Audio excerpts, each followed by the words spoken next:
22. The Decline of Religion. Taken from The Cherwell, Oxford, Volume 26, 29th of November 1946, reproduced in Undeceptions, 1971, then in First and Second Things, 1985, and now in Compelling Reason, 1998. From what I see of Junior Oxford at present, it would be quite easy to draw opposite conclusions about the religious predicament of what we call the rising generation, though in reality the undergraduate body includes men and women almost as much divided from one another in age, outlook and experience as they are divided from the dons. Plenty of evidence can be produced to show that religion is in its last decline among them, or that a revival of interest in religion is one of their most noticeable characteristics. And in fact, something that may be called a decline and something that may be called a revival are both going on. It will be perhaps more useful to attempt to understand both than to try our luck at spotting the winner. The decline of religion, so often lamented or welcomed, is held to be shown by empty chapels. Now, it is quite true that chapels which were full in 1900 are empty in 1946. But this change was not gradual. It occurred at the precise moment when chapels ceased to be compulsory. It was not, in fact, a decline, it was a precipice. The 60 men who had come because chapel was a little later than rollers, its only alternative, came no more. The 5 Christians remained. The withdrawal of compulsion did not create a new religious situation, but only revealed the situation which had long existed. And this is typical of the decline in religion all over England. In every class and every part of the country, the visible practice of Christianity has grown very much less in the last 50 years. This is often taken to show that the nation as a whole has passed from a Christian to a secular outlook. But if we judge the 19th century from the books it wrote, the outlook of our grandfathers, with a very few exceptions, was quite as secular as our own. The novels of Meredith, Trollope and Thackeray are not written either by or for men who see this world as the vestibule of eternity, who regard pride as the greatest of the sins, who desire to be poor in spirit and look for a supernatural salvation.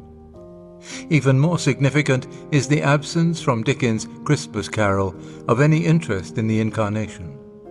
Mary, the Magi, and the angels are replaced by spirits of his own invention, and the animals present are not the ox and ass in the stable, but the goose and turkey in the poulterer's shop. Most striking of all is the 33rd chapter of The Antiquary, where Lord Glenallan forgives old Elspeth for her intolerable wrong. Glenallan has been painted by Scott as a lifelong penitent and ascetic, a man whose every thought has been for years fixed on the supernatural. But when he has to forgive, no motive of a Christian kind is brought into play. The battle is won by the generosity of his nature.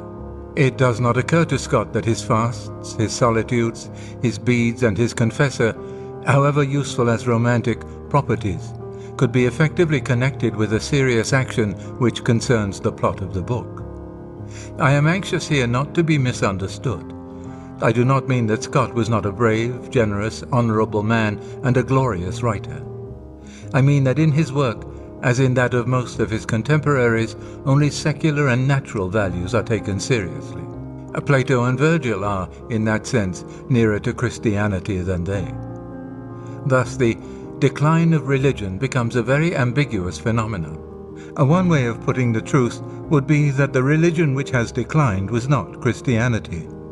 It was a vague theism with a strong and virile ethical code which, far from standing over against the world, was absorbed into the whole fabric of English institutions and sentiment, and therefore demanded church-going as, at best, a part of loyalty and good manners, or, at worst, a proof of respectability. Hence, a social pressure, like the withdrawal of the compulsion, did not create a new situation. The new freedom first allowed accurate observations to be made. When no man goes to church except because he seeks Christ, the number of actual believers can at last be discovered. It should be added that this new freedom was partly caused by the very conditions which it revealed. If the various anti-clerical and anti-theistic forces at work in the 19th century had had to attack a solid phalanx of radical Christians, the story might have been different. But mere religion, morality tinged with emotion, what a man does with his solitude, the religion of all good men, has little power of resistance. It is not good at saying no. The decline of religion, thus understood, seems to me in some ways a blessing. At the very worst, it makes the issue clear. To the modern undergraduate, Christianity is at least one of the intellectual options. It is, so to speak, on the agenda. It can be discussed, and a conversion may follow. I can remember times when this was much more difficult. Religion, as distinct from Christianity, was too vague to be discussed, too sacred to be lightly mentioned, and so mixed up with sentiment and good form as to be one of the embarrassing subjects. If it had to be spoken of, it was spoken of in a hushed medical voice. Something of the shame of the cross is, and ought to be, irremovable. But the merely social and sentimental embarrassment is gone. The fog of religion has lifted. The positions and numbers of both armies can be observed, and real shooting is now possible. The decline of religion is no doubt a bad thing for the world. By it, all the things that made England a fairly happy country are, I suppose, endangered. The comparative purity of her public life, the comparative humanity of her police, and the possibility of some mutual respect and kindness between political opponents. But I am not clear that it makes conversions to Christianity rarer or more difficult. Rather the reverse. It makes the choice more unescapable.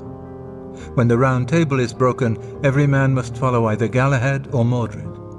Middle things are gone. So much for the decline of religion. Now for a Christian revival. Those who claim that there is such a revival would point to the success in the sense that it can be tested by sales, of several explicitly and even violently Christian writers, the apparent popularity of lectures on theological subjects, and the brisk atmosphere of not unfriendly discussion on them in which we live. They point, in fact, to what I have heard described as the highbrow Christian racket. It is difficult to describe the phenomenon in quite neutral terms, but perhaps no one would deny that Christianity is now on the map among the younger intelligentsia, as it was not, say, in 1920. Only freshmen now talk as if the anti-Christian position were self-evident. The days of simple unfaith are as dead as those of simple faith. At this, those who are on the same side as myself are quite properly pleased. We have cause to give thanks, and the comments which I have to add proceed, I hope, not from a natural middle-aged desire to pour cold water into any soup within reach, but only from a desire to forestall, and therefore to disarm, possible disappointments. In the first place, it must be admitted by anyone who accepts Christianity that an increased interest in it, or even a growing measure of intellectual assent to it, is a very different thing from the conversion of England or even a single soul. Conversion requires an alteration of the will, and an alteration which, in the last resort, does not occur without the intervention of the supernatural.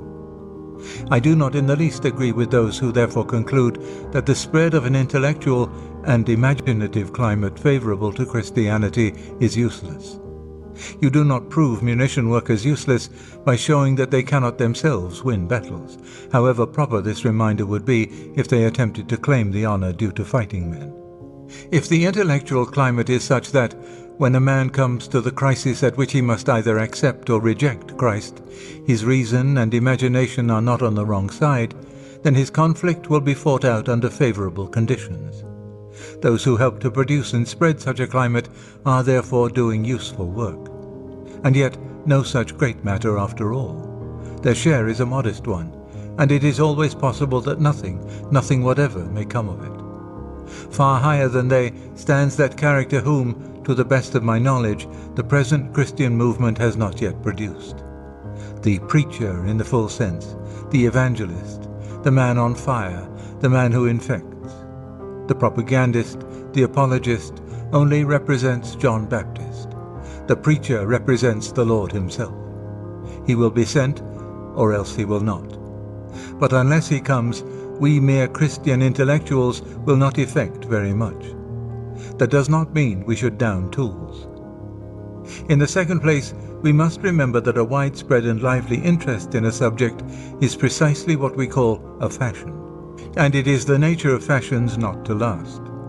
The present Christian movement may or may not have a long run ahead of it, but sooner or later it must lose the public ear.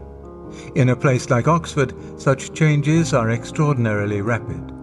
Bradley and the other idealists fell in a few terms, the Douglas scheme even more suddenly, the vorticists overnight. Who now remembers Pogo? Who now reads Childermas? Whatever in our present success mere fashion has given us, mere fashion will presently withdraw. The real conversions will remain, but nothing else will. In that sense, we may be on the brink of a real and permanent Christian revival, but it will work slowly and obscurely and in small groups. The present sunshine, if I may so call it, is certainly temporary. The grain must be got into the barns before the wet weather comes. This mutability is the fate of all movements, fashions, intellectual climates, and the like. But a Christian movement is also up against something sterner than the mere fickleness of taste. We have not yet had, at least in junior Oxford, any really bitter opposition. But if we have many more successes, this will certainly appear. The enemy has not yet thought it worthwhile to fling his whole weight against us, but he soon will. This happens in the history of every Christian movement, beginning with the ministry of Christ himself. At first, it is welcome to all who have no special reason for opposing it. At this stage, he who is not against it is for it. What men notice is its difference from those aspects of the world which they already dislike. But later on, as the real meaning of the Christian claim becomes apparent, its demand for total surrender, the sheer chasm between nature and supernature, men are increasingly offended. Dislike, terror, and finally hatred succeed. None who will not give it what it asks, and it asks all, can endure it. All who are not with it are against it. That is why we must cherish no picture of the present intellectual movement simply growing and spreading and finally reclaiming millions by sweet reasonableness. Long before it became as important as that, the real opposition would have begun, and to be on the Christian side would be costing a man at the least his career. But remember, in England the opposition will quite likely be called Christianity, or Christo-democracy, or British Christianity, or something of that kind. I think, but how should I know, that all is going reasonably well. But it is early days. Neither our armour nor our enemies is yet engaged. Combatants always tend to imagine that the war is further on than it really is.